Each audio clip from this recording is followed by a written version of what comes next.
You know, we've been here in Queretaro now for 2 weeks and we haven't even seen the most iconic structure that Queretaro is known for. And we're now slow travelling and we're really starting to get into the rhythm of that.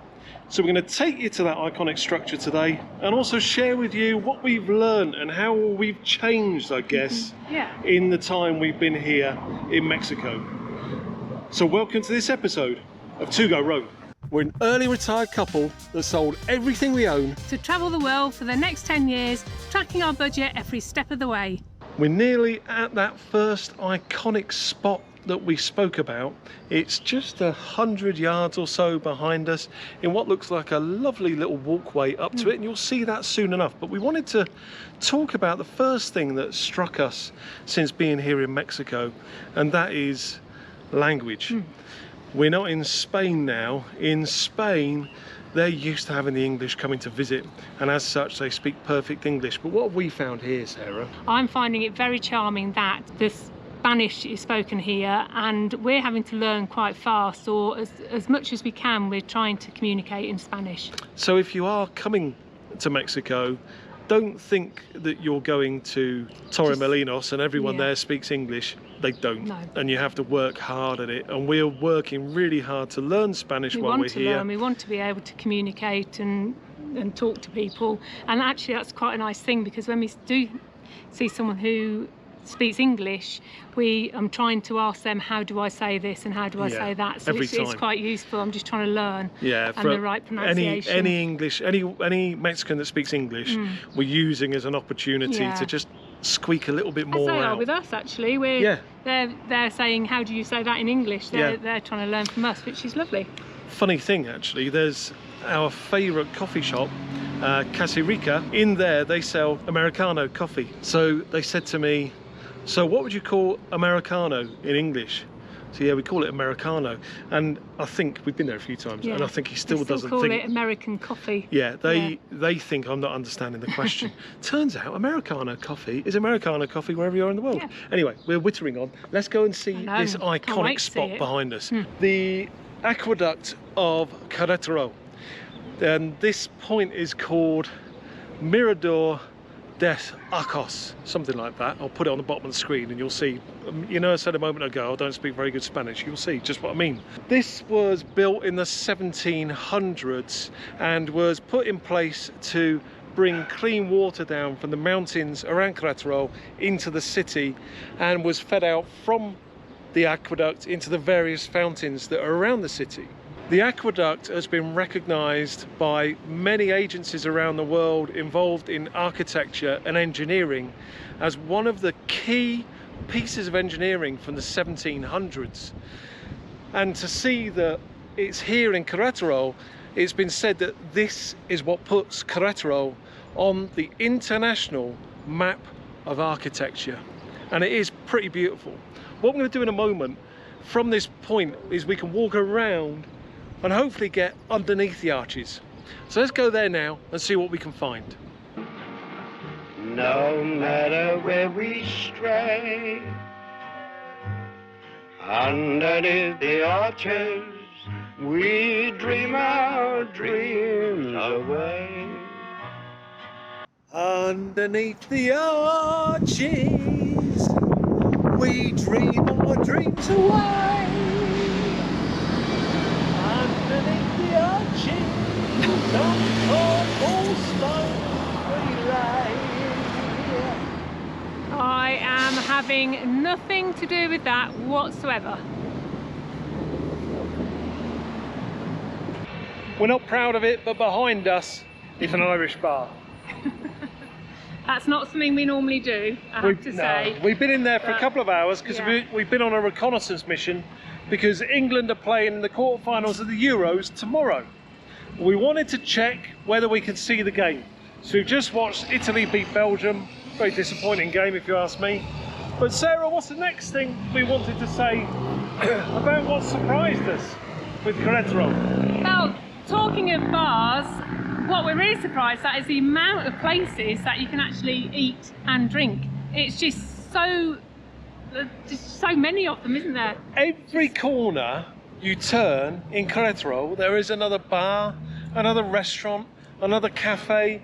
You walk down and you think, oh, there's another house. No, it's not a house. It's a cafe. There is too many options and too much choice. There's no way, and we're here a long time. Yeah. There's no way we will get round everything at all. No way. You could be here for years and not sample everything. And the wonderful thing is, almost every one of those are proprietary owned, and you can just see the amount of pride they put into their work. That's another real positive thing we've seen whilst being here in Mexico.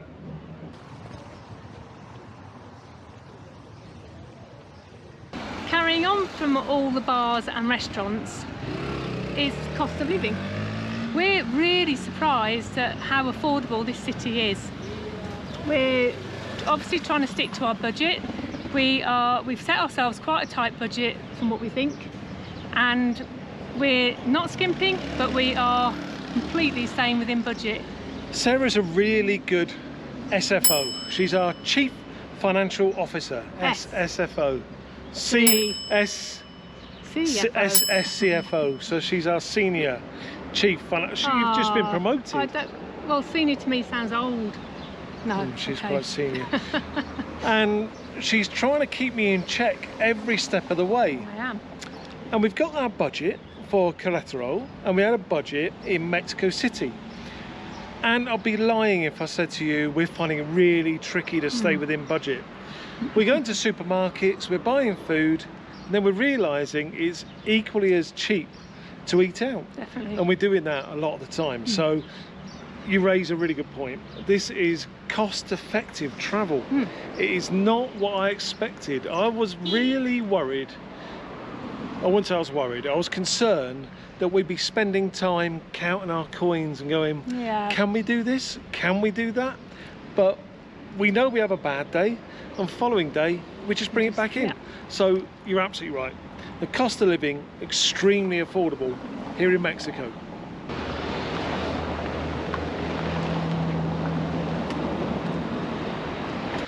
From our apartment deck, every night we can hear trains going by. We hear that kind of American as they go through. It just sounds so cool. We wanted to find where the train track is, and can we actually see a train? There's no schedule. We've just come here, see what we can find in the blistering heat. We're mad. Let's have a look.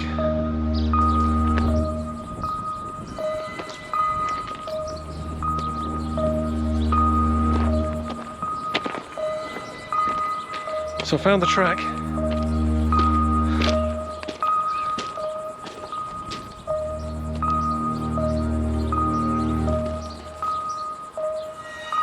I've not found a train. Question: do we wait for half an hour to see a train, or do we abort mission? Very hot. Very hot. It's getting a bit hot though, isn't it? It's getting a bit hot. There's been no sign. We've been here now for 20 minutes. 20 minutes, no train, which means we leave. There's a train coming. But until we leave, there's no train coming. So what do you do?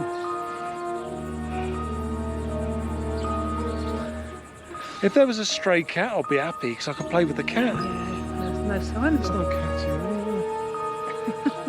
Oh man. Oh, what do we do? We're going to discuss it. We'll be back in a moment.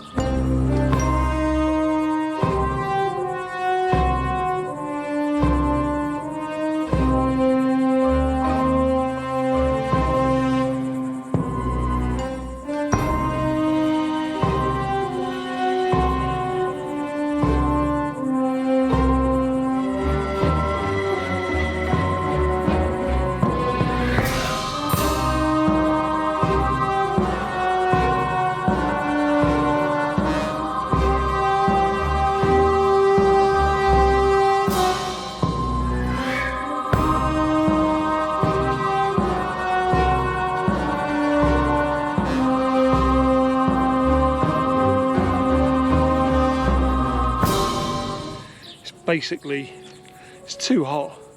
It is very, very hot, honestly. And however much we'd like to wait for a train to come, because we've seen the freight trains as we were on the bus coming to Queretaro. They're massive and they go on for like 500 like trailers, something like that. Love to see it, but you know what I mean? I need a beer. You know, actually I need a juice. That's what I need, Sarah. So we're aborting the train mission. Sorry everyone, it's not that we don't care, we do care. But we could expire out here, and if we expire, no one's ever going to see this video. Now would be a wonderful time for you to give us a thumbs up, because you can see the effort we're putting in. Sarah can't even get up, she just tells me. Oh my God.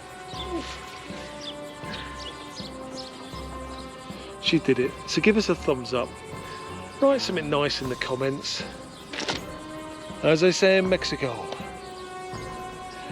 there ain't no train coming today. No man, no way. That's literally what they say in Mexico. I love the Mexicans.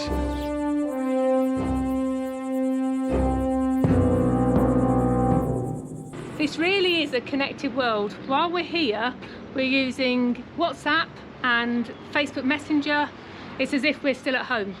And for our UK viewers, you will have seen that we signed up to a service called Device, and I'll put a link to it on the bottom of the screen here.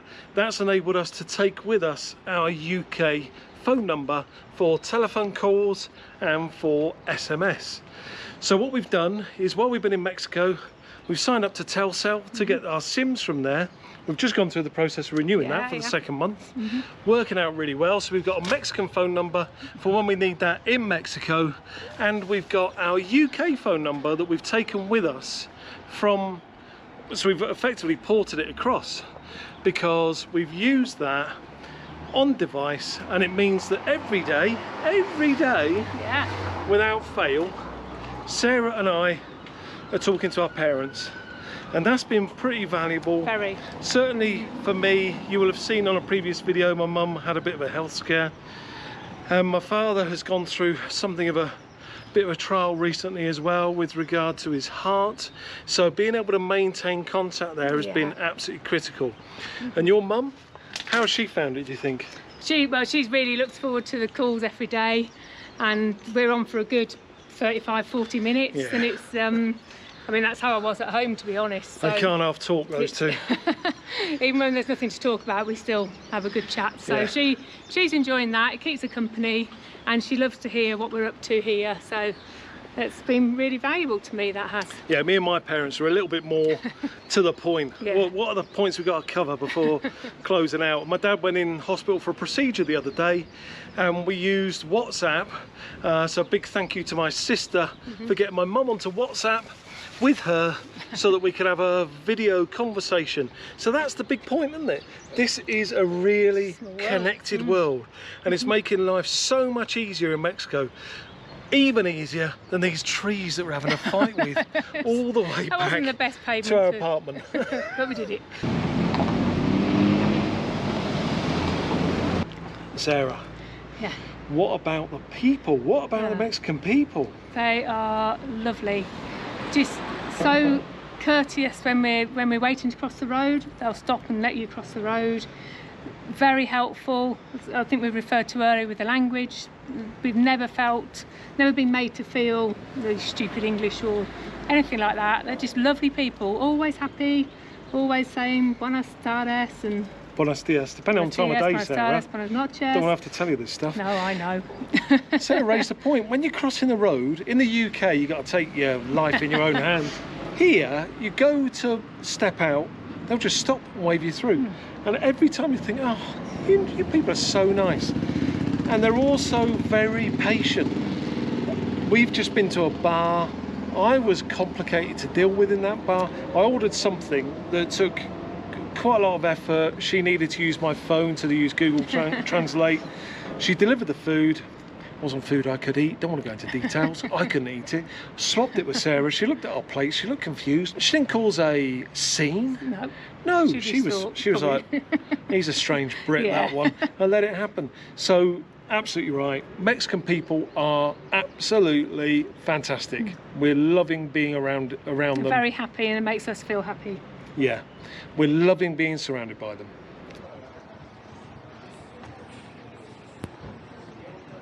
And the last thing that we want to raise about our first month or so in Mexico is the elephant in the room.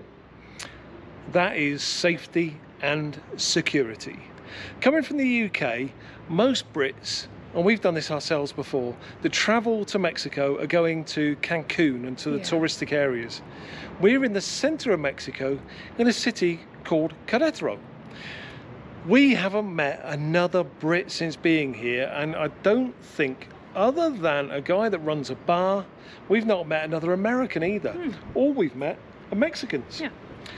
So just how safe and secure do we feel? I can answer that first of all by saying we've just gone to the Arches and we're walking back indirectly back to our apartment. I don't know where we are. I'm just using my finger in the air direction to get us back. I've got no concerns. I knew where you're going. No, I've got a clue. I'm just using my finger in the air directions to get us back into the general area before I have a quick look at Google Maps. Am I worried? No. This is safe.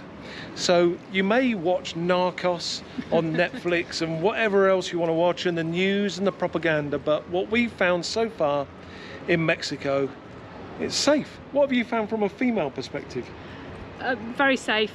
There's been no point that I have felt under any stress whatsoever as far as safety. I tell you what, the only thing that I do worry about are the pavements, and it's so it's not from that safety, health and safety point of view. How Neil hasn't fallen down a hole or fallen down a curb, but he's fallen down plenty of curbs. But how we, I don't want to say it, but how we haven't had any accidents yet, I don't know, because the pavements are not safe. I'm clueless at the best of times, but here I'm walking around in wonder going, oh look, look. I have to walk for you. And I'm falling down all over the place. So they have some pretty steep curbs here. Well, and just holes in the middle of the road. Yeah, they do stuff like that just to keep it interesting, and we appreciate that. So no high heels here. No, I've not worn any high heels. Flatties. And I'm probably not going to wear high heels my whole time in Mexico. Well, that's all right then, isn't it? So we really hope you've enjoyed our little trip around Queretaro today, and seeing the Arches, it looked so much better in the flesh. Yeah, I'm lovely. Sure of that. Absolutely beautiful. I don't think we actually said, but there are 72 arches. That's a lot of arches by anyone's approximation. It was very, very nice to look at. It was lovely. Nice. So if you've enjoyed it, give us a thumbs up. That stuff really matters, you know. We didn't realise how much. If you've got any questions for us, stick it in the comments below. We're not going to be in Queretaro for too much longer. We'll be moving on to our next destination. But we really appreciate you being on this journey with us. And we're going to sign out now. So thank you for watching this episode of To Go Rome. We'll see you next time. Bye. Bye.